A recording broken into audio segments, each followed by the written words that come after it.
अस्सलाम वालेकुम नाज़रीन, आप देख रहे हैं प्रोग्राम हम मेहर बुखारी के साथ और मैं हूं आपके साथ अनम अहमद। नाज़रीन, मरियम नवाज ने प्रेस कॉन्फ्रेंस करते हुए वज़ीर आज़म से फिलफौर मुस्ताफ़ी होने का मुतालबा किया है। मरियम नवाज ने मुतालबा किया कि JIT तर्ज की एक कमेटी बनाई जाए, बतौर सरबराह सुप्रीम कोर्ट का जज तैनात किया जाए। सिर्फ रिपोर्ट पब्लिक करने से काम नहीं चलेगा, इमरान खान को कटहरे में लाया जाए और सजा दी जाए। मुस्लिम लीग नून भी ये डिमांड करती है, पाकिस्तान की अपोजिशन भी ये डिमांड करती है और करना चाहिए कि इमरान खान फिल फौर इस्तीफ़ा दे। झूठ बोलने के जुर्म में, लोगों से पैसे ऐंठने के जुर्म में, गैर कानूनी फंडिंग लेने के जुर्म में और उसको छुपाए रखने के जुर्म में उनको फौरन इस्तीफ़ा देना चाहिए। जबकि वजीर आजम इमरान खान का कहना है कि हुकूमत की सबसे बड़ी नाकामी एहतसाब का ना होना है। तमाम शवाहिद के बावजूद ये लोग बच कर निकल रहे हैं। अपोजिशन अदम एतमाद लाना चाहती है तो जरूर लाए, इन करप्शन ज़दा पार्टी से कोई खतरा नहीं है। इत्तेहादियों के साथ मिलकर हुकूमत 5 साल पूरे करेगी। एक तरफ अपोजिशन वजीर आजम से इस्तीफे का मुतालिबा कर रही है तो दूसरी तरफ वजीर आजम एहतसाब के मामले पर अपनी नाकामी तस्लीम कर रहे हैं।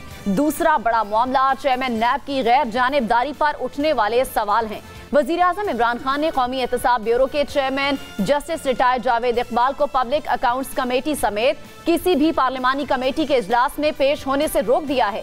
चेयरमैन राना तनवीर हुसैन की जेर सदारत पार्लियामेंट की पब्लिक अकाउंट्स कमेटी का इजलास शुरू हुआ। चेयरमैन नैब justice retired Javed Iqbal briefing के लिए इजलास में शरीक नहीं हुए और ब्यूरो की जानिब से लिखा गया खत PAC इजलास में पेश किया गया। खत में कहा गया था कि वजीर आजम की मंजूरी से DG नैब को चेयरमैन की नुमाइंदगी को हक दिया गया है और वो बतौर प्रिंसिपल अकाउंटिंग ऑफिसर चेयरमैन नैब की नुमाइंदगी करेंगे। चेयरमैन नैब की इजलास में अदम शिरकत पर पब्लिक अकाउंट्स कमेटी के अराकीन ने शदीद बरहमी का इजहार किया।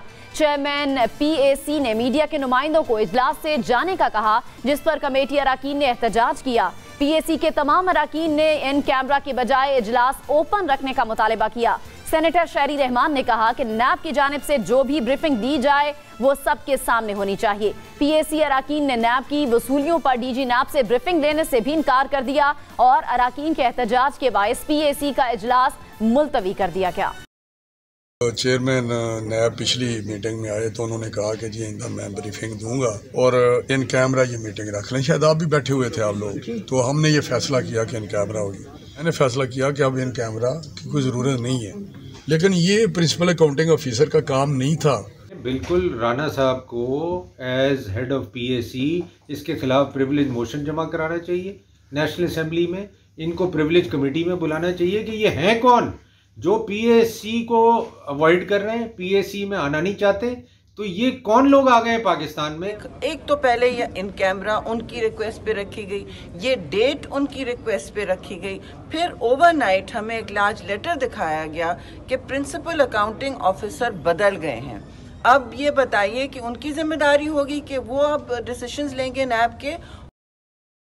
दिसंबर 2021 में नैब की ऑडिट रिपोर्ट का जायजा लेने के लिए अकाउंट्स कमेटी का इजलास हुआ, जिसमें चेयरमैन नैब पहली बार पेश हुए थे। राना तनवीर ने चेयरमैन नैब की पेशी पर कहा था कि कुफर टूटा खुदा खुदा करके, बड़ी देर कर दी आपने आने में। आप हमारे लिए काबिल एहतराम हैं, लेकिन आपने यहाँ आने में बड़ी देर लगा दी।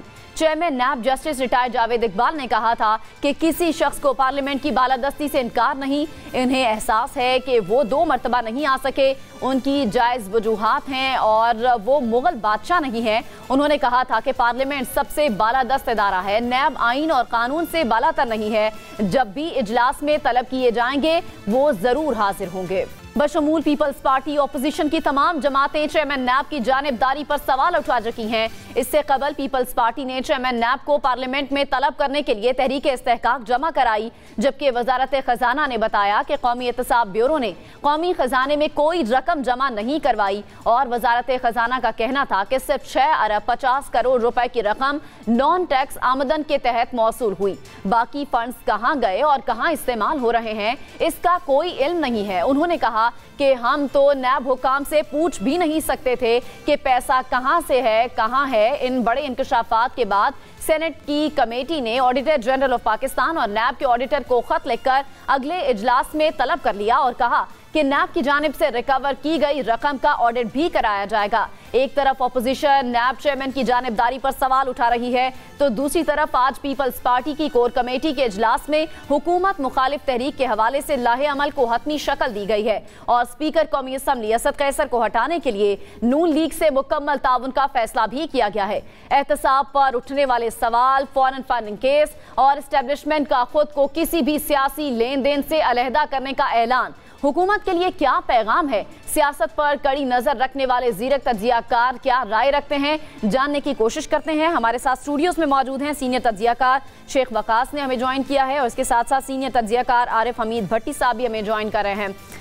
शेख वकास साहब, ये कहिएगा कि मरियम नवाज ने वजीर आजम से फिलफौर मुस्ताफी होने का मुतालिबा किया है, आप क्या समझते हैं, ये मुतालिबा इस टाइमिंग में दुरुस्त है? देखें जी, अपोजिशन का ये हक और पूरी दुनिया में अपोजिशन इसी तरह करती हैं। इलेक्शन जो है वो कोई दूर नहीं है, 1.5 साल की टर्म जो है वो बकाया रह गई है और जिस किस्म की रिपोर्ट सामने आ रही है, जैसे स्क्रूटनी कमेटी की रिपोर्ट है, उसके बाद जो मुआशी हालात हैं इस मुल्क के, जिस तरीके से कीमतें आसमान को पहुंच रही हैं, उसके बाद जो पॉलिटिकल विक्टिमाइजेशन है और उसके बाद जो IMF के हवाले से बिल्स पास हुए हैं, किस तरीके से IMF ने स्टेट बैंक को डायरेक्टली अपने कंट्रोल में ले लेना है। मैं समझता हूँ कि ये इस्तीफ़ा तो खान साहब से बहुत पहले मांग लिया जाना चाहिए था और ये उनका हक बनता है। और जो खान साहब का जवाब है कि हम 5 साल पूरे करेंगे, हर हुकूमत यही जवाब देती है। मैं पिछले 20-25 साल से ख़ुद भी जितनी पार्लियामेंट्स का हिस्सा रहा हूँ और मैं देखता रहा हूँ, हर वज़ीर आज़म यही कहता रहा है कि भाई मैं 5 साल पूरे करके ही जाऊँगा। तो खान साहब का भी स्टैंडर्ड आंसर है और ये भी एक स्टैंडर्ड प्रैक्टिस है। अपोजिशन इस्तीफ़ा मांगती है और ये हालात हैं कि जिसमें प्राइम मिनिस्टर से इस्तीफ़ा मांगा जाए, क्योंकि अब आम आवाम के लिए तो खैर पहले दिन से एक अजाब की सी सिचुएशन है, मगर रियासत की जो सर्वाइवल है वो गवर्नमेंट का सर्वाइवल मैटर नहीं करता है। गवर्नमेंट्स आती हैं जाती हैं, सियासी पार्टियां आती हैं, एक ही पार्टी के वज़ीर आज़म बदल जाते हैं, मगर रियासत जिसमें आप और हमने रहना है, जहां हुकूमतें चेंज होती रहेंगी, उसका सर्वाइवल जो है इस वक्त इस हुकूमत की नाअहली की वजह से वो एट स्टेक है। तो मैं ये समझता हूँ कि जितना अरसा ज़्यादा ये चीज़ें इस हुकूमत के हाथ में रहीं, स्टीयरिंग इनके हाथ में रहा, ये जो इकॉनमी की गाड़ी है वो तो क्रैश हो ही चुकी है, बाकी चीज़ें भी जो हैं वो बचेंगी नहीं। आप क्या समझते हैं, माइनस वजीर आजम आपकी नज़र में होना चाहिए या माइनस PTI पे? आप कैसे हम कहें माइनस वजीर आजम, क्योंकि बहुत से इंटेलेक्चुअल्स अखबारों में और TV पे आपको ये बताते हुए नजर आएंगे कि वजीर आजम की नीयत बड़ी अच्छी है, ये टीम ही बिल्कुल फारिग है, इनकी टीम के पल्ले कुछ नहीं है, ये नाहल इनकॉम्पिटेंट फर्स्ट टाइमर्स हैं, लोग ये कहते हैं। तो अगर हम इस कुलिये को देख लें, जो नैरेटिव TV पे हमें पिछले 1-1.5 साल से सुनाया जा रहा है PTI की तरफ से, फिर तो मेरे ख्याल में सबको ही घर जाना चाहिए, फिर तो किसी को भी नहीं रहना चाहिए। बिल्कुल, अगर ये -1 वाली बात नहीं है, टीम ही फारिग है सारी की सारी। आप ये देखें ना, एक तरफ स्क्रूटनी कमेटी का कोई जवाब नहीं है, दूसरी तरफ वज़रा कहते हैं हमने पाई का जवाब दे दिया है, एक तरफ अकाउंट्स छुपाए जा रहे हैं और किसी को बताया नहीं जा रहा, तीसरी तरफ वो कहते हैं हम कौम के सामने सुरखरू हो गए हैं। गलत बयानी की भी एक हद होती है और हमारे ये जो भाई है, नाराज़ ना हो अगर इनका कोई नुमाइंदा बैठा है, तो ये तमाम हदूद जो है वो क्रॉस कर चुके हैं। तो मैं समझता हूँ कि अपोजिशन के इस्तीफ़ा मांगने पर नाराज़ ना हो, ये देखें कि ये अपोजिशन जो पहले कहती थी कि हम चाहते हैं कि इमरान खान 5 साल पूरे करे, वो क्या अवामिल हैं जिस पे आज अपोजिशन को ये कहना पड़ा है कि आप इस्तीफा दे दें। जो हुकूमत कहती थी कि हम देखेंगे कि इमरान खान कितना गंद करता है आखिर तक, वो हुकूमत अब कह रही है, अपोजिशन कह रही है कि और तुसी घर जाओ। So you must basically consider those elements. सही। भट्टी साहब, आप क्या समझते हैं, मरियम नवाज के इस मुतालिबे पर क्या कमेंट करेंगे? वजीर आजम का इस्तीफा मांग रही हैं। बिस्मिल्लाहिर्रहमानिर्रहीम। एक तो पॉलिटिशियन के कोलो फेल के तजाद की अगर मुझे कहे मैं 1001 बता दूं, मैं मरियम नवाज साहबा के इस मुतालबे को दीवाने का ख्वाब या एमको की जन्नत में रहने वालों की ख्वाहिश कह सकता हूँ।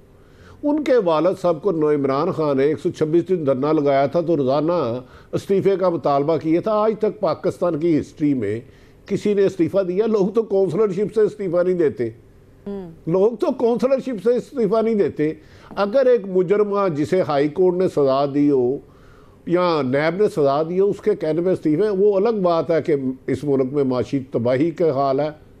इकॉनमी इनके बस में नहीं रही, बैड गवर्नेंस की इंतहा है। लेकिन एक मुजरमा, वो मैं अनबिलीवेबल, अगर आपने उसकी तकरीर सुनी होगी तो मुझे बड़ा मज़ा आया।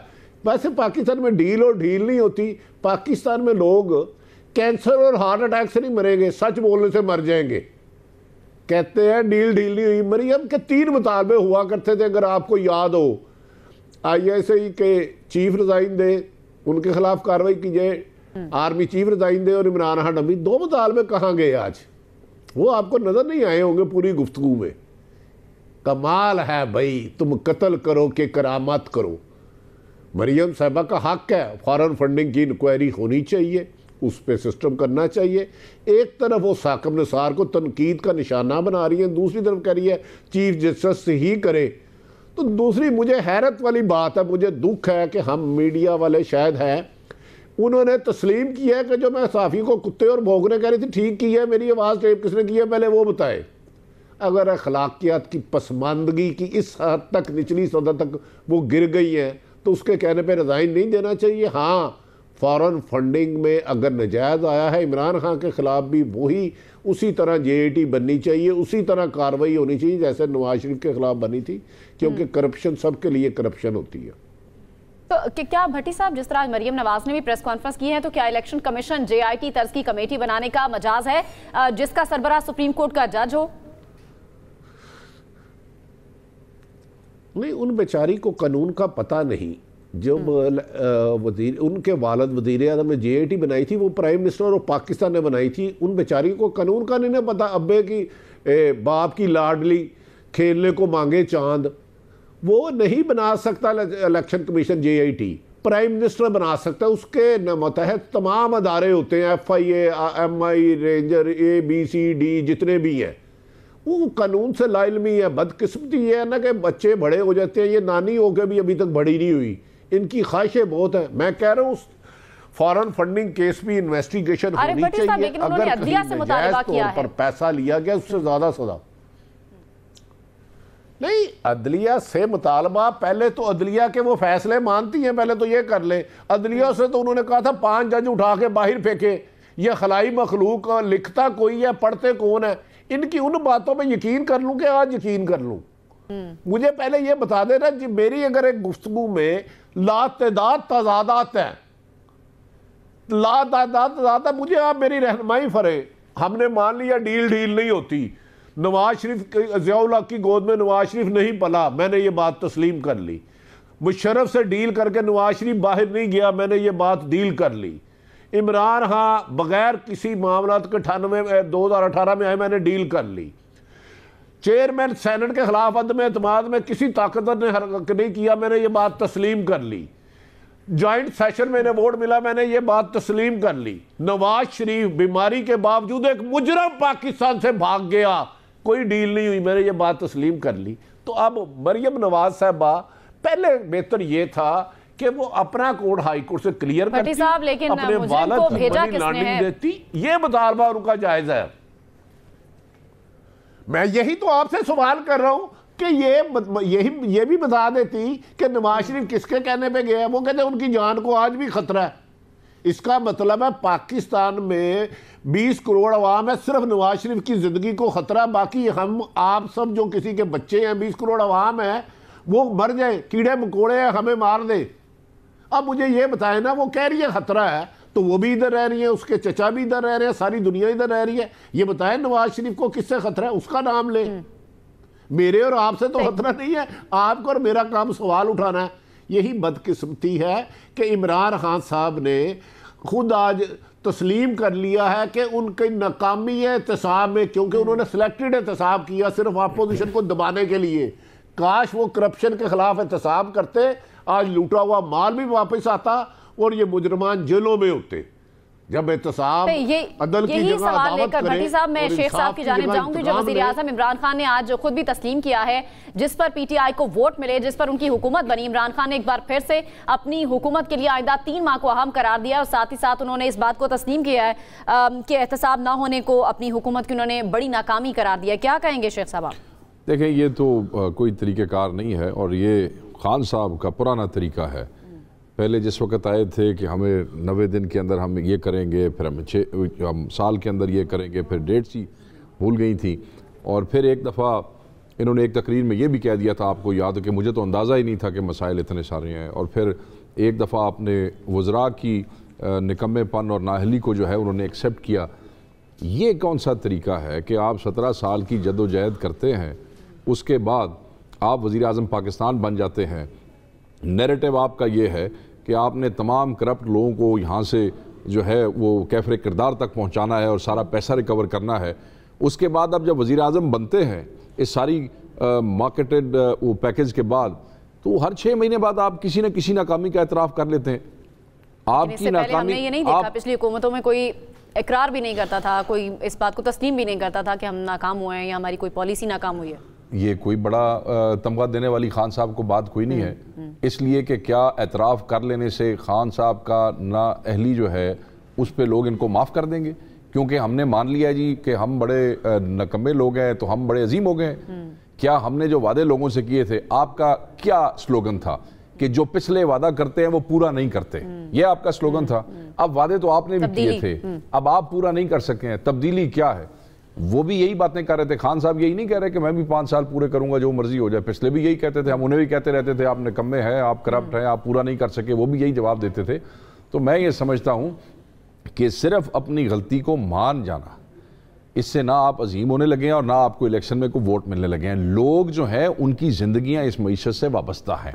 मैं अफोर्ड कर सकता हूँ, भट्टी साहब अफोर्ड कर सकते होंगे, आप अफोर्ड कर सकती होंगी, लाखों करोड़ों लोग इधर ऐसे बैठे हैं जो अफोर्ड नहीं कर सकते। जिन्होंने खान साहब को वोट दिए हैं, जिन्होंने वोट नहीं दिए ना, वो तो इस मुल्क में ये समझ के रहते हैं कि 80 हार गए हैं तो इस वास्ते साढ़े नाल जो भी हो रहा है इसे वास्ते हो रहा है, उनको तो आप छोड़ दें।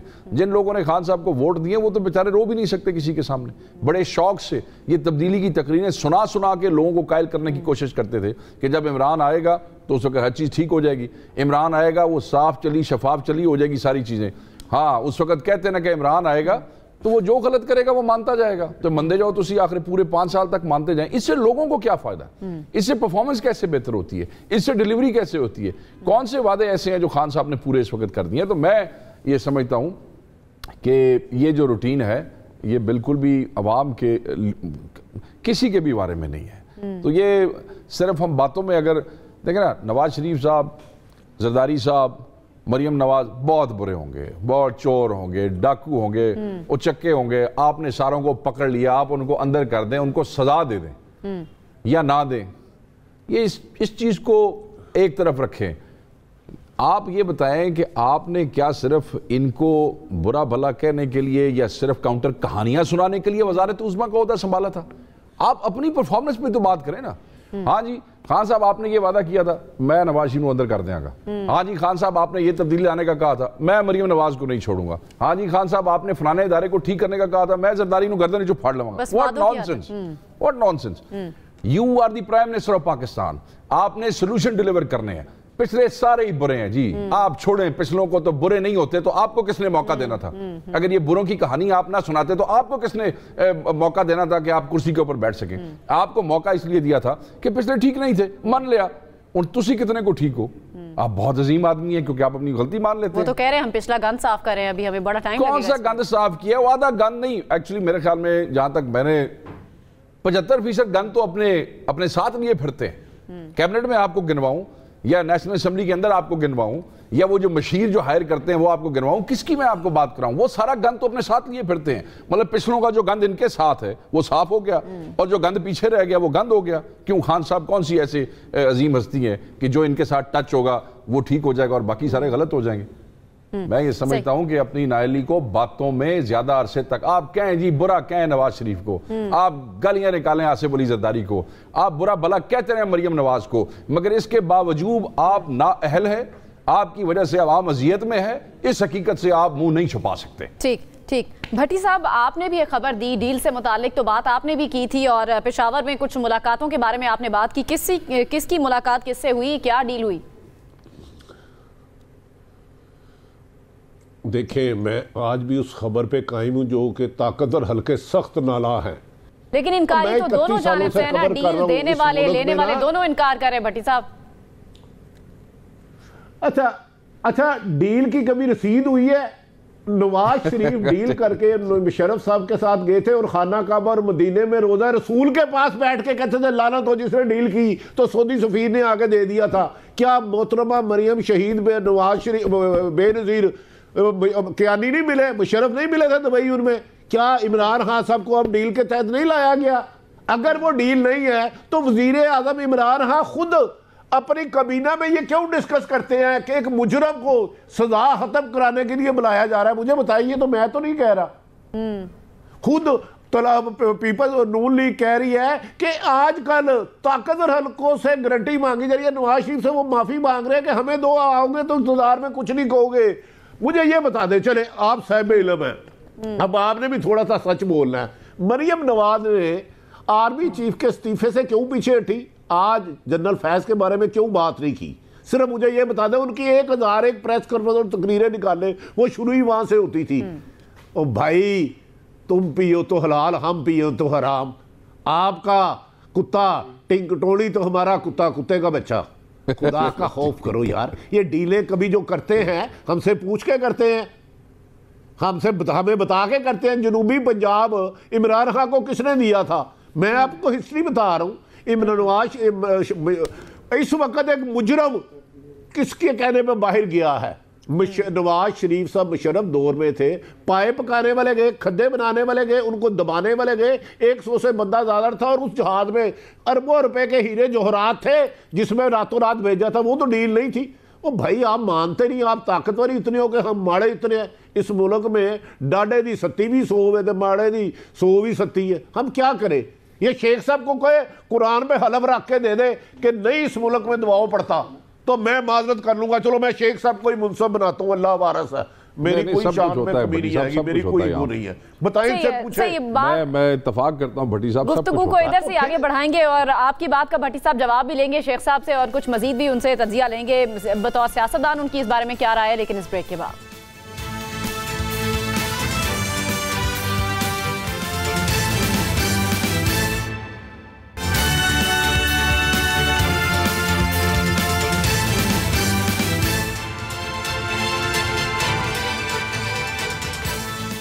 वेलकम बैक नाज़रीन। वज़ीर आज़म इमरान खान और इनसे मुतालिक मज़ीद भी हम गुफ्तगू को आगे बढ़ाएंगे। हमारे साथ हमारे मेहमान मौजूद हैं।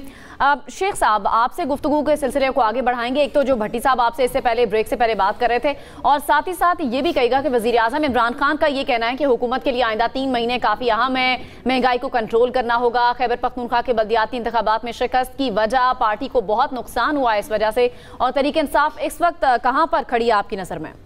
देखिए, पहली बात तो यह है, भट्टी साहब भाई हैं, एहतराम का रिश्ता है। मैं इनसे बहुत सी बातों पे इत्तफाक करता हूँ। इस मुल्क में व्हीलिंग डीलिंग्स होती हैं, डील्स भी स्ट्रक की जाती हैं और ये तारीख़ का हिस्सा है। अगर कोई इससे भागने की कोशिश करे, कोई सियासी जमात, तो मेरे ख्याल में वो चाहे इमरान खान साहब हों, क्योंकि इमरान खान साहब भी ऐसी बहुत सी डील्स का हिस्सा रहे हैं, चाहे नून लीग हो, चाहे पीपल्स पार्टी हो, तो ये मुनासिब नहीं है। क्योंकि अब ये जो मजमून है, ये टॉपिक इतना ज़्यादा आम हो चुका है, इतनी डिबेट हो चुकी है, बच्चे बच्चे को इसके बारे में नॉलेज है। तो मैं ये समझता हूँ कि वो तो है यहाँ पे। अब अगर कोई उसे भागना चाहता है तो उनकी मर्ज़ी है। अचानक देखें ना, अचानक लोगों के हालात अच्छे हो जाते हैं, अचानक लोगों के हालात बुरे हो जाते हैं। तो ये जो अचानक वाला मामला होता है ना, ये क्या मामला इसके पीछे कुछ ना कुछ होता है, इसके पीछे कोई ना कोई मामला कुछ ना कुछ होता है। तो ये तो भट्टी साहब की बात से मैं पार्टली एग्री करते हुए मैं आगे चलूँगा। आपने कहा कि खान साहब कह रहे हैं अगले 3 महीने अहम है और महंगाई जो है उसको कम करना है। मुझे, मेरी ज़ाती राय है, मैं लोगों में उठता बैठता हूँ, मैं अपने हलके में आता जाता हूँ, मुझे लोगों से बैठ के बात करने का मौका मिलता है, आम आदमी से, गरीब आदमी से। तो जो हालात, और मैं कुछ मईशत पे भी मैं समझता हूँ कि ये जो खान साहब समझते हैं कि अगर 3 महीने में महंगाई कम की जा सकती है तो वक्त नोट कर लीजिएगा, ये नामुमकिन है। ये अच्छा। खान साहब के लिए शायद ये स्टेटमेंट ऐसे ही है जैसे वो मुराद सईद ने कहा था कि जैसे खान साहब आएंगे और इतने सौ अरब पाकिस्तान में वापस आ जाएंगे, याद है आपको? तो ये स्टेटमेंट भी ऐसे ही है कि 3 महीने में महंगाई जो है वो ख़त्म हो जाएगी या कम हो जाएगी। बिल्कुल नहीं होगी, महंगाई बढ़ेगी। ये जो 140 अशिया पे सेल्स टैक्स जो लगाया गया है और अरबों रुपए का, इनकी हुकूमत के मुताबिक उसका इफेक्ट लोगों पे नहीं आएगा, मगर अभी आप देखना शुरू करें, अभी आपको एक हफ्ता दूसरा 2 अरब के टैक्स नहीं, वो कहते रहे ये आगे ट्रांसफ़र होगा और ये आगे चलेगा। इसके अलावा इन जनरल हर चीज़ जो है वो, बिजली के बिल आप देख लें, मैं इस पर ज़्यादा टाइम नहीं लगाऊंगा क्योंकि इस पर आप काफ़ी डिबेट कर चुके होंगे। सो ये मुमकिन नहीं है, ये महंगाई कम नहीं होगी, महंगाई बढ़ेगी, अल्लाह ताला तक भी नहीं होगी जी। मैं ये मेरा तज्जिया समझ लें, मेरी स्टेटमेंट समझ लें, कोई इससे एग्री करे या ना करे उसकी मर्जी है। दूसरी तरफ पार्टी के जो हालात हैं, जो KPK में इलेक्शन हारे हैं, मेरे ख्याल में इससे खान साहब को अपनी पार्टी की मकबूलियत का अंदाजा हो जाना चाहिए। 5 MNA पेशावर, 5 के 5 PTI, तहरीक इंसाफ का गढ़, 11 MPA सारे PTI के। नतीजा वहाँ पे क्या है? और ये वो पेशावर है, पाकिस्तान पे तो आपकी मेहरबानी 3 साढ़े 3 साल से है, वहाँ आप 8 साढ़े 8 साल से आपकी पार्टी बराजमान है और हुकूमत में है। और ये वो लोग हैं जो समझते हैं कि हम खान को पाकिस्तान में आगे लाने वाले जो हैं वो पाइनियर्स हैं। देख लें वहाँ आपकी मकबूलियत का अंदाज़ा क्या है। नाकामी तो मान रहे हैं खान साहब। देखें तो वो आगे क्या बनेगा, तहरीक इंसाफ कहाँ खड़ी। तहरीक इंसाफ की हालत इस वक्त पंजाब में ये है कि आज इलेक्शन करवाएं, कोई मुदाखलत ना हो। मुदाखलत का मतलब मुदाखलत है। इमरान खान साहब पंजाब में एक सीट निकालने के काबिल नहीं है। लेकिन वो तो बड़े सेटिस्फाइड है पंजाब में जो गवर्नमेंट है उनसे, पंजाब की हुकूमत से बड़े सेटिस्फाइड है। 12 में से 11 ज़िमनी इलेक्शन हार गए हैं, जब खुद वजीर आजम है, खुद वजीर आला है, सेनेट चेयरमैन उनका है, सदर उनका है। उस वक्त वो मैनेज नहीं कर सके, तो जिस वक्त कुछ नहीं होंगे, कौन सी जादू की ऐसी छड़ी है जो उस वक्त इनके लोगों को जिता देगी। इस वक्त खान साहब के हालात ये हैं, और किस वजह से है? महंगाई की वजह से है। किस वजह से है? बैड गवर्नेंस की वजह से है। किस वजह से है? ये नेपोटिज्म की वजह से। बुज़दार साहब पे बड़ा ट्रस्ट है उनको, अभी भी मुतमईन है उनकी कारकर्दगी से। वो देखें जी, मुतमईन है तो मौजें करें। फिर ये सारे जो इलेक्शन हरवा के दिए, बुज़दार साहब ने हरवा के दिए, खान साहब जाने तो बुज़दार साहब जाने। बुज़दार साहब की पता नहीं अपनी सीट भी निकलेगी या नहीं निकलेगी। ये देखें ना, वो जिस वक्त पीपल्स पार्टी की गवर्नमेंट गई थी, गिलानी साहब बहुत मुतमईन थे, प्राइम मिनिस्टर ऑफ पाकिस्तान थे। 150 अरब से ऊपर सिर्फ अपने हल्के में लगा दिया था मुल्तान में। अल्टीमेटली क्या हुआ? अपनी सीट ना जीत सके, और पीपल्स पार्टी का क्या हशर हुआ। सो मैं ये समझता हूं कि ये जो चीज़ें लोग आपको बता रहे हैं खान साहब, ये चीज़ें इस तरीके से नहीं चलेंगी। आपकी पार्टी की हालत बहुत बुरी है, और इसलिए है क्योंकि आपके विजन को, मैं थोड़ा सा इसमें और भी कर दूंगा, ऐसे ना साउंड हो के जैसे पता नहीं मैं खान साहब के सर हुआ हूँ। ठीक, आपके विजन को किसी ने ओन नहीं किया। आपके विजन को आपकी अपनी पार्टी के वज़रा ने ओन नहीं किया, क्योंकि आप किसी की मेहरबानी से वज़ीर आज़म बन बैठे थे। तो आपके वज़रा आज तक यही कहते हैं, ओ यार वो आपे हो जाएगा। तो जिम्मेदारी किसी ने नहीं ली। अगर पहले दिन से जिम्मेदारी लेते, अपने काम खुद करने की कोशिश करते, तो कोई ना कोई नतीजा जरूर आ जाता और कोई बेहतरी होती। सही सही। भट्टी साहब, अब एक और मामला है पब्लिक अकाउंट्स कमेटी में चेयरमैन नैब का पेश ना होना और मुअज़्ज़ज़ मेंबरान के हवाले से। क्या वजीर आजम ये इख्तियार रखते हैं और वजीर आजम ये कर सकते हैं कि उनके कहने पर पेश ना हो चेयरमैन नैब? देखिए, वज़ीर आज़म की बदकिस्मती या हमारी खुशकिस्मती ये है कि वज़ीर आज़म ने 22 साल लोगों को झूठ बेचा। अब उनके गले जो चीज़ें पड़ी है ना, उनके बुलंद व बाले दावा पड़े हैं, मेरा और आपका किसी का कोई कसूर नहीं है। इन्होंने अल्टरनेट पीपल्स पार्टी और नून लीग का अपने आप को साबित किया, मैं बहुत ज़्यादा ईमानदार हूँ। इन्होंने कहा IMF के पास नहीं जाऊँगा, खुदकशी कर लूँगा। शुक्र है खुदकशी इस्लाम में हराम होता, उन्होंने नहीं की। ये मेरा दावा नहीं था। उन्होंने कहा बिजली, गैस और पेट्रोल महंगा हो तो समझे आपका वज़ीर आज़म चोर है। ये मैं नहीं कह रहा, वो कह रहा है। तो जब वो आए थे, बिजली, गैस और पेट्रोल की कीमत क्या थी? आज देख ले, महंगाई आसमानों पे चले गई। वज़ीर आज़म की एक ही प्रॉब्लम है, वो कहता है मेरा विजन अलग है। विजन है ही नहीं। 2 फेडरल सेक्रेटरी मेरे पर्सनल दोस्त है, मैं ईमानदारी से कह रहा हूँ। वो 1.5-2 घंटे ब्रीफिंग देते रहे, तो PM साहब ने कहा आप अपनी बातें छोड़े, पहले मेरे विजन के मुताबिक काम करें। और भाई आप कह रहे थे 3 महीने बाद नतीजा आ जाएगा। मेरे पास 250 बंदे की टीम है, 4 दफ़ा तुम फाइनेंस मिनिस्टर चेंज कर चुके हो, IG तो पंजाब के 10 दफ़ा कर चुके हो। एनू कहते ने आप किसे जई ना तो गल करनो रही ना। बहुत बुलंदवा बाले दावे किए। इमरान खान साहब को मैं आज भी कह रहा हूँ, अपोजिशन से कोई खतरा नहीं, उन्हें अपने आप से ही खतरा है। उन्होंने अपने आप को इतना नीचे कर दिया है, जो इन्होंने कहा था साफ चली शफाफ चली।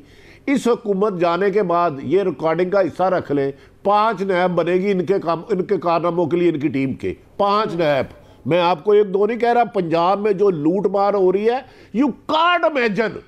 3 खानदान ने दुकानें खोली हुई हैं, अन्ने वाह, आए हो तो की ले आए हो, चले हो तो की दे के चले हो। व्हाट इज दिस भाई? आप तो 20 साल हमें ये दर्श देते रहे कि ईमानदार हाकम हो तो नीचे कौम भी और ईमानदार होती है, करप्शन ऊपर से खत्म हो जाए तो नीचे से खत्म हो जाती है। आपने कौन सी बात सच करके बताई? 3.5 साल में मैं आपसे एक सवाल करूंगा, ये इनकी हुकूमत है, अब 2 सूबों में, और भट्टी साहब इसके साथ साथ वजीर-ए-आज़म के टैक्स के मामले पर भी सवालात उठाए जा रहे हैं कि एकदम से वजीर-ए-आज़म का टैक्स इतना बढ़ कैसे गया और जराए आमदन उनके क्या है, इस बारे में भी लोग सवाल उठा रहे हैं। ये 101 सवाल आएंगे। 15 खबरें मैंने रखी हुई हैं, मैंने आरिफ हमीद भट्टी बीइंग एक छोटे से रिपोर्टर ने, करप्शन के स्कैंडल, क्योंकि अब मुझे पता है एकदम फोन आ जाता है, तुम ये कर दोगे, तुम्हें वो कर देंगे। क्या आपको बताएं, कोई जर्नलिज्म आसान थोड़ा रही है। यहाँ तो किसी बड़े हर ताकतवर के कसीदे पढ़ लो, टाउट बन जाओ। अगर सच्ची करनी है तो हर ताकतवर, चाहे इमरान खान साहब हो, नवाज शरीफ हो, जरदारी हो, मुशर्रफ हो, इनकी ख्वाहिश इनका सच होती है, इनकी जिद इनका सच होती है। इन्हें सच अफोर्ड ही नहीं करते। ये जो साफ़ी इनसे पैसे ना ले, ये उनको पैसे नहीं, ये इनको साफ़ी नहीं मानते। प्रॉब्लम ये है। हमारी तो बदकिस्मती है, जैसे कोई हुक्मरान होता है हमारे खिलाफ हो जाता है। क्या मुझे बता दें, पीपल्स पार्टी के दौर की करप्शन बुरी, मैं मान तो हुई है, नून लीग की बुरी, तो इमरान खान के दौर की करप्शन हलाल कैसे हो गई? किस किताब में लिखा? जितनी अब करप्शन हुई है कि कम है। इमरान खान खुद कहते थे रोजाना 10 से 12 अरब रुपया वो मैं बचा लूंगा। अगर वो बचाई होती तो मुल्क का कर्जा उतर जाता। अब आपका भी टाइम खत्म हो जाना, मुझे पता है। जी भट्टी साहब, मीडिया की तरफ भी जी भट्टी साहब, शेख वकास साहब ये भी कहिएगा कि तहरीक अदम एतमाद की बातें हो रही हैं, स्पीकर कौमी असम्बली के हवाले से नून लीग और पीपल्स पार्टी ऐसी बातें कर रही हैं, तो आपको लगता है कि ऐसी सूरत हाल होगी मुस्तकबिल में? अरे ये मैं नहीं समझता, ये बेतुकी बातें कर रहे हैं। अगर इनके पास ये इतने कमिटेड है कि मिलके ये स्पीकर को गिरा सकते हैं, तो फिर ये प्राइम मिनिस्टर को भी गिरा सकते हैं। तो फिर एक तरफ ये कहते हैं इस्तीफा दे दे, दूसरी तरफ प्राइम मिनिस्टर के खिलाफ क्यों नहीं जाते? मैं ये समझता हूँ कि ये कभी भी अदम एतमाद नहीं लेके आएंगे, इकट्ठी नहीं ऑपोजिशन नहीं लेके आएंगे। कोई ना कोई केस और खुल जाएगा, कहीं ना कहीं से पकड़े जाएंगे। सारों के अपने अपने वेस्टेड इंटरेस्ट हैं। मैं ये समझता हूँ कि इस इस्तीफे मांगने के बावजूद भी, इस खबर के कि वो असद कैसर के ख़िलाफ़ जाना चाहते हैं, ये फिर भी अपोजिशन चाहती है दिल से कि ये हुकूमत 5 साल पूरे करे, ताकि जो गड़बड़ और जो इंटरनेशनल लाइबिलिटीज़ हैं जिनका बोझ अल्टीमेटली आप पे और मुझ पे पड़ना है, वो सारे इसी हुकूमत के गले पड़ जाएं। और जब हम आएँ तब फिर हम कह सकेंगे खान ने ऐसा कर दिया है। तो मैं ये समझता हूँ कि असद कैसर जो है वो सेफ़ है। अगर असद कैसर सेफ़ नहीं है ना जी, तो फिर इमरान खान भी सेफ़ नहीं है। और अगर इमरान खान सेफ नहीं है तो फिर इमरान खान राय नादी की रिश्तेदारी है, वो उसके पीछे नहीं जाते और असद कैसर के पीछे जाते हैं। तो ये जस्ट पंजाबी में कहते हैं पानी नीवी था। एक छोटा सा कमेंट भट्टी साहब, एक आखिरी सवाल आपसे कि ये जो पीपल्स पार्टी ने ऐलान किया है कि 27 मार्च को लॉन्ग मार्च होगा, तो क्या समझते हैं आप पीपल्स पार्टी के इस ऐलान से? पीपल्स पार्टी पहले दिन से डील में है। देखें, जो अपोजिशन एक तरफ लॉन्ग मार्च नहीं कर सकती, वो उन्होंने 23 मार्च को कहा है। 84 सीटें नून लीग की हैं, पीपल्स पार्टी की 54 है। ये सारी जमातें सारी मिल जाए तो फिर 172 होते हैं। ये अदम एतमाद ला ही नहीं सकते। और अदम एतमाद उस वक्त आएगा जब इमरान खान को सलवाब लाई थी, जब वो चाहेंगे। अदरवाइज अदम एतमाद 100 साल नहीं आएगा। अगर ला सकते होते तो ये पहले दिन ले आते। एक मेरी बात याद रख लें, मैंने आपको पीपल्स पार्टी और नून लीग की बता दी है। अब जरदारी साहब कहते हैं मुझे बारी दो, शहबाज साहब से भी गुफ्तगू जारी है। ये तो आपस में इत्तेफाक हो गए नहीं। 172 के लिए चाहिए, बताएं कैसे नंबर पूरे करेंगे? ये आप कह रहे हैं कि ऑपोजिशन का इत्तेफाक नहीं है और नंबर पूरे नहीं होंगे। भट्टी साहब, वक्त की कमी, आप दोनों मेहमानों का बेहद शुक्रिया। नाज़रीन, एक ब्रेक का वक्त हुआ है। मैं ये कह रहा हूं कि जब ताकतवर हल्के चाहेंगे तब उसी दिन अदम एतमाद आ जाएगी। ठीक, आपका पॉइंट आ गया। बहुत बहुत शुक्रिया आप दोनों मेहमानों का। नाज़रीन, एक ब्रेक लेंगे। ब्रेक के बाद जब वापस आएंगे तो बात करेंगे बलूचिस्तान में बारिशों से होने वाली तबाही की।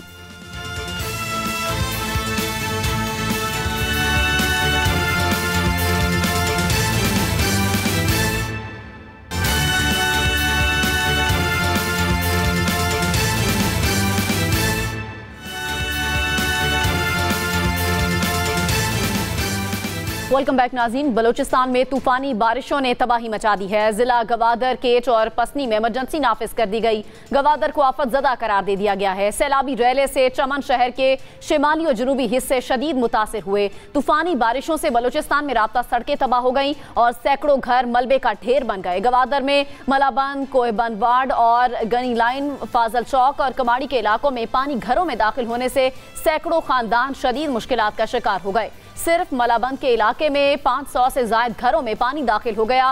मुतासरा इलाकों में स्कूल्स और गैर मुअय्यना मुद्दत के लिए बंद कर दिए गए हैं और सरकारी मुलाजमीन की छुट्टियां भी मनसूख कर दी गई हैं। गुज़िश्ता 2 दिनों से मकामी समाजी तंजीमें अपनी मदद आपके तहत लोगों को महफूज मकामात पर मुंतकिल कर रही हैं। गुज़िश्ता रोज भी मकामी तहरीक के कारकुनों ने एक्सप्रेस वे पर हुकूमती इक़दामात न होने की वजह से एहतजाज किया और धरना दिया। और आज बलूचिस्तान की सैलाबी सूरत हाल के पेश नज़र चेयरमैन सेनेट सादिक संजरानी और वजीर आला बलूचिस्तान अब्दुल कद्दूस बजिंजो ने वजीर आजम से मुलाकात की और इस मौके पर वजीर आजम ने मुतालिका हुकाम को हिदायत की कि मुतासर होने वाले शहरियों की और शहरों की बहाली और आबादकारी के लिए मौसर इक़दाम उठाए जाएं। राब्ता सड़कों की बहाली, मुमकिना बारिश और बर्फबारी से निपटने के लिए जिले इंतजामिया को मुतहरिक कर दिया गया है। PDMA और NHA अपनी भारी मशीनरी मुतालिका अजला में पहुंचा दी गई है। घरों की तबाही के लिए सर्वे का सिलसिला भी जारी है और इमदादी टीमों की जानिब से बेघर अफराद के लिए कंबल, खेमे, अद्वियात और खाने पीने की अशिया की तरसील भी शुरू कर दी गई है।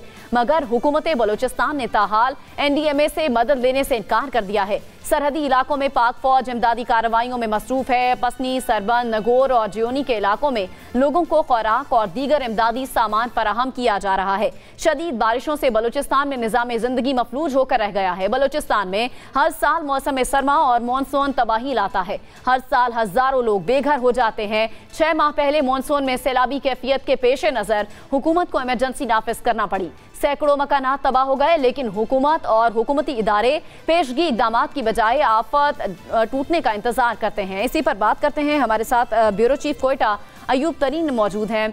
अयूब, बलूचिस्तान में बारिशों और सैलाब की वजह से इमरजेंसी नाफिज कर दी गई है। अभी ओवरऑल सिचुएशन क्या है? जी बिल्कुल, इस वक्त अभी हमारे पास जो ताज़ा इतलात आ रहा है ग्वादर से कि इस्लामाबाद से एक C-130 जहाज़ जो है वो ग्वादर लैंड कर चुका है, जिसमें तकरीबन 40,000 के करीब पाउंड वज़न के जो सामान है वो, जिसमें खुराक भी है, खेमे भी है और अद्वियात वगैरह शामिल है, वो ग्वादर पहुंचा दिए गए।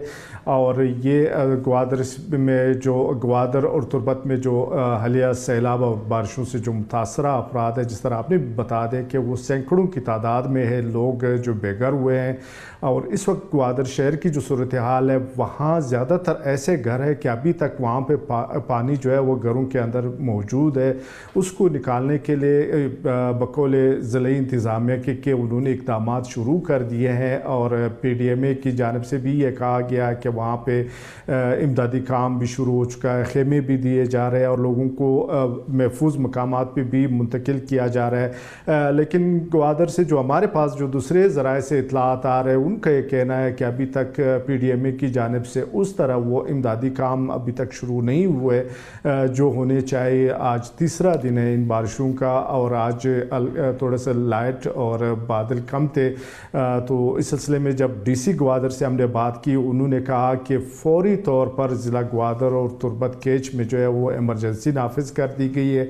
इसके अलावा तमाम इदारे स्कूल में छुट्टियां कर दी गई और जो सरकारी अफसरान थी या जो अमला है उनको फौरी तौर पर तलब कर लिया। अमली तौर पर हुकूमत ने क्या किया है? बलूचिस्तान हुकूमत ने गवादर को आफत ज़दा तो करार दे दिया है, लेकिन कोई पेशगी इक़दाम उठाए गए हैं?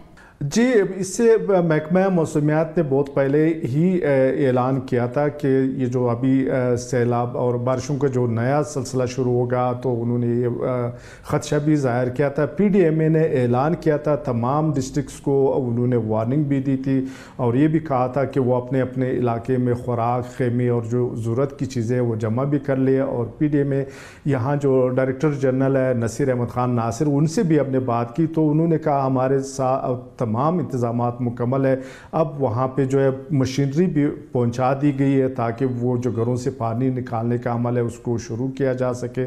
और इसके अलावा सिर्फ गवादर की अगर हम बात करते हैं तो गवादर का जो नक्शा है उसमें ये है कि पानी जो है वो उसके निकासी का एक बहुत बड़ा मसला होता है, बिलखसूस जब बारिशें होती है और सैलाब आ जाता है। इसी तरह खेच में कई ऐसे देहात है कि वो अभी तक वो वहाँ पे पानी खड़ा है और लोग जो है वहाँ से डिस्प्लेस हुए, लेकिन इंतज़ामिया का ये कहना है कि अभी तक कोई कैजुअल्टी वगैरह नहीं हुआ है। और इसके अलावा जो हॉस्पिटल्स है वहाँ पे भी इमरजेंसी नाफिज कर दी गई है ताकि अगर कोई इमरजेंसी हो जाता है कोई तो। लेकिन अयूब, हमने देखा कि बलूचिस्तान में हर साल मानसून और मौसम सरमा में सैलाबी सूरत हाल होती है, ऐसे में हुकूमत बर वक्त इकदाम क्यों नहीं उठाती?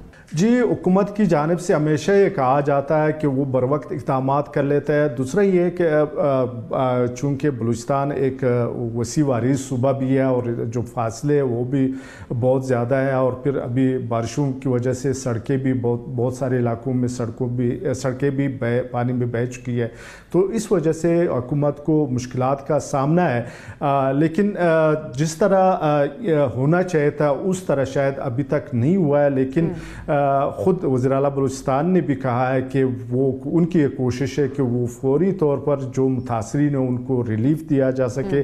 और साथ साथ ये भी कहा गया है कि ग्वादर और तुर्बत के अलावा जो दिगर शुमाली बलूचिस्तान में जहाँ बर्फबारी हुई है, तोबा चगज़ी, तोबा काकड़ी में या ज़ियारत में, वहाँ पे भी इमदादी काम हो रहा है, लोगों को खेमे वगैरह फराहम किए जा रहे हैं। लेकिन ये भी कहा जा रहा है कि भी जो बारिशों का और बर्फबारी का एक नया सिलसिला वो आज रात ईरान की जानिब से। ठीक है, बहुत बहुत शुक्रिया अयूब तरीन, आपने हमें तफसीलन रिपोर्ट किया इस मामले के हवाले से। प्रोग्राम के आखिरी हिस्से में हम बात करेंगे 5 रोज तक जारी रहने वाले एहतजाज के बाद काज़ाकिस्तान की मरकजी हुकूमत तोड़ दी गई है। मुल्क के बानी और साबिक सदर के 33 साल इक़्तिदार का खात्मा हो चुका है और काज़िक सदर और उनके जानशीन ने मुल्क की सलामती काउंसिल के सरबराह के ओहदे से बरतरफ करके ओहदा खुद संभाल लिया है। तेल की बढ़ती कीमतों के खिलाफ शुरू होने वाले मुजाहिरे पूरे मुल्क में जंगल की आग की तरह फैल गए हैं। आवाम की बड़ी तादाद तवानाई सेक्टर में बढ़ती कीमतों, कोरोना की वजह से महंगाई में इजाफा, मयार जिंदगी में कमी और महंगाई में इजाफे पर एहतजाज कर रहे हैं।